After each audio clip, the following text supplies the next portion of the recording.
وأكون للخير العميم مثالا. Keutamaan yang kedua yang kita harus dapatkan, ini sudah 10 menit lagi Ustadz, dan ini pun sudah 12 menit yang lalu. Saya tambah sedikit ya, tidak apa-apa. Yang kedua, apa yang kita harus ketahui tentang keutamaan Ramadan? Yang kedua, keutamaan Ramadan yang gampang untuk kita hadirkan adalah Ramadan itu merupakan salah satu di antara amal yang paling berat ketika ditimbang di dalam mizan. Bapak dan Ibu tahu, mizan itu alat timbangan yang mana dunia dan seisinya kalau diletakkan, mizan itu jauh lebih besar daripada dunia dan seisinya kalau diletakkan di atas mizan. Timbangannya Allah, Pak. Bapak kalau ngelihat stable, lalu punya koin, misalkan 500 perak, lemparkan koin itu 500 perak di stable. Stable itu timbangannya Allah, koin yang kita lemparkan itu dunia dan seisinya. Itu mizan, Pak. Seberat itu. Maka, kata Ibnu Qudamah, salah satu amal, la tuzanu bihil mizan. Kata Ibnu Qudamah, ada 3 amal, yang apabila amal itu diletakkan di dalam mizan, ini mizannya, amal itu diletakkan, maka mizannya itu langsung ngedrop. Saking beratnya 3 amal itu. Berarti kita membayangkan 3 amal itu tidak main-main. Sampai ketika diletakkan, maka timbangan itu hampir tidak kuat. La tuzanu bihil mizan.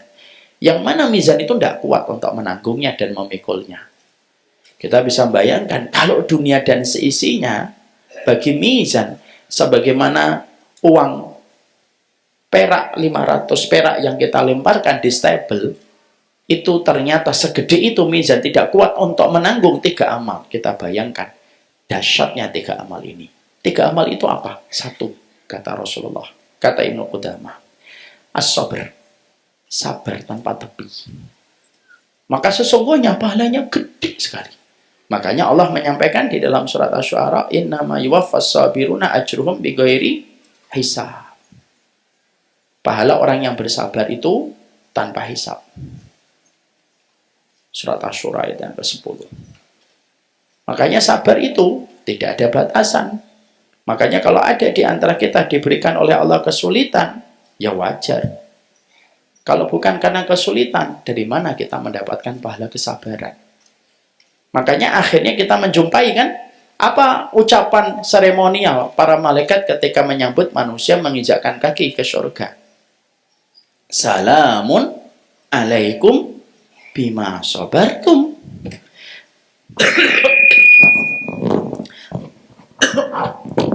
Sabar ya. Selamat ya atas kesabaran kalian. Karena memang sabar itulah yang memantaskan manusia itu mendapatkan rahmat, itu sabar. Makanya as-sabru fil imani kama salirro'si fil jasad. Makanya kita mendapati perkataan sabar itu kedudukannya kayak kepala di dalam tubuh. Kita boleh kehilangan kaki, kita bisa kehilangan kaki dan tangan, hidup masih berlanjut. Tapi kehilangan kepala, hidup harus berhenti. Kan nggak ada, Pak. Kalau ada orang datang nggak pakai tangan, tangannya kenapa, Pak? Masih bisa ngomong. Kakinya kok nggak ada diamputasi, Pak? Kenapa? Masih bisa bicara, menjelaskan. Kalau orang kehilangan kepala, Pak, maaf Pak, kepalanya ketinggalan di mana? Iya, ketinggalan di pasar. Nggak bisa. Kedudukan sabar itu kayak kepala. Itu sabar. Saya nggak jelaskan panjang lebar kapan-kapan aja. Yang kedua, yaitu adalah memaafkan. Makanya memaafkan itu pahalanya besar.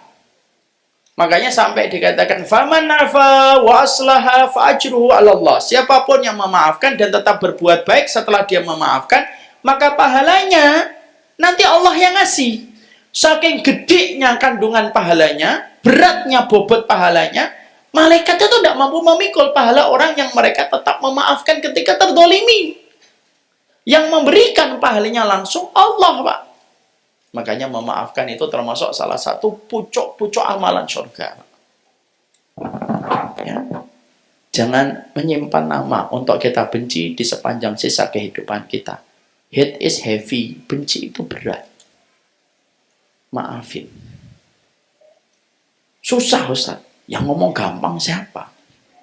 Memang berat. Makanya balasannya tidak main-main. Ya, maafkan suamimu, maafkan istrimu.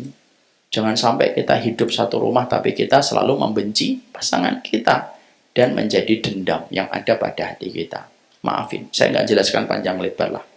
Yang ketiga, pahala puasa. Maka pahala puasa itu diterangkan dalam hadis qudsi ketika Allah menyampaikan was-saumu li wa ana azizi bihi. Puasa itu untukku, akulah yang menggantinya langsung. Makanya sampai kita mendapatkan keterangan dari Syekh Utsaimin, pahala puasa Ramadan itu satu-satunya pahala yang tidak akan pernah dikurangi untuk mengganti kedoliman yang dilakukan manusianya itu ketika dia melakukan kedoliman pada kehidupan di dunia. Maka kalau ada orang, saya jelaskan, ada orang dia melakukan kedoliman, lalu orang yang didolimi minta, Pak, dulu saya dicurangi, Pak.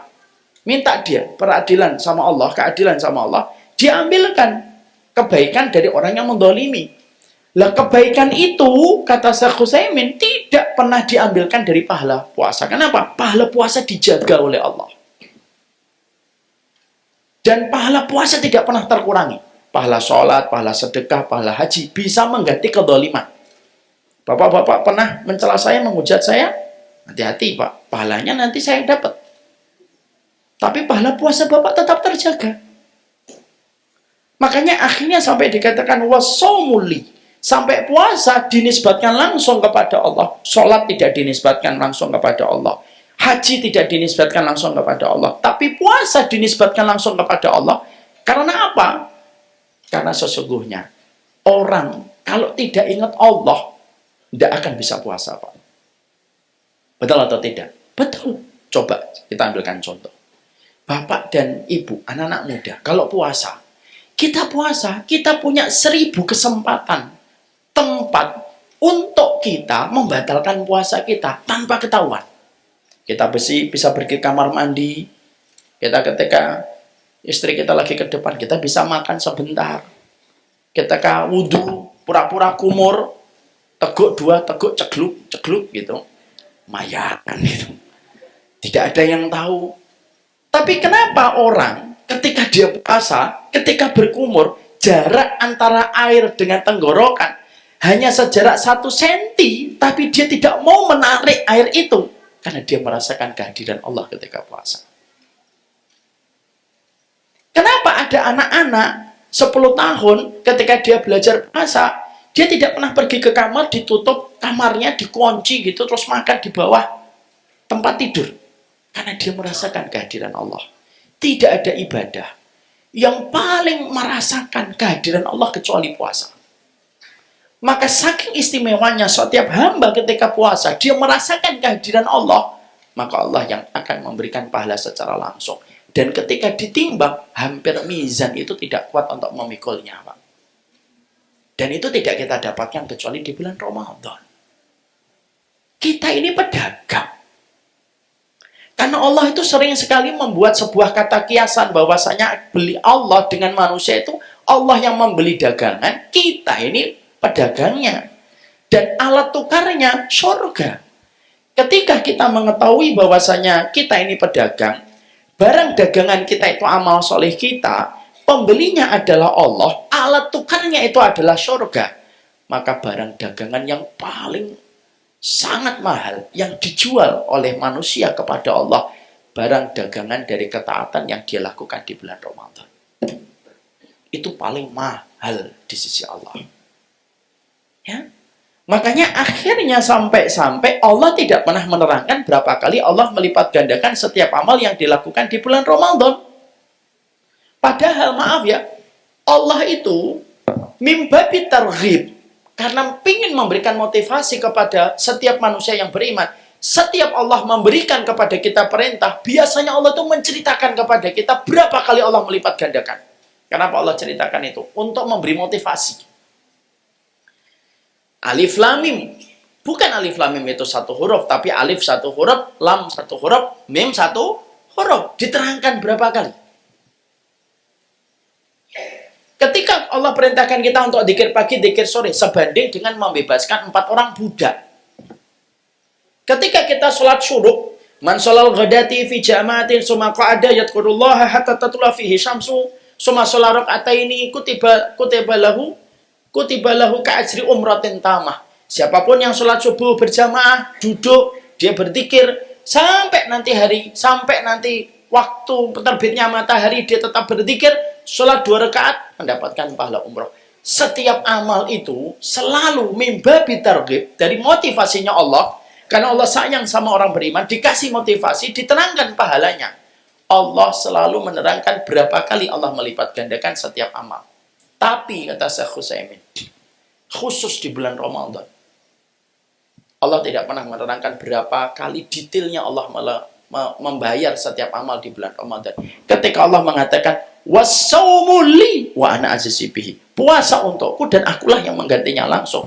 Dan Allah tidak pernah menerangkan berapa kali Allah itu akan mengganti setiap amal di bulan Ramadan.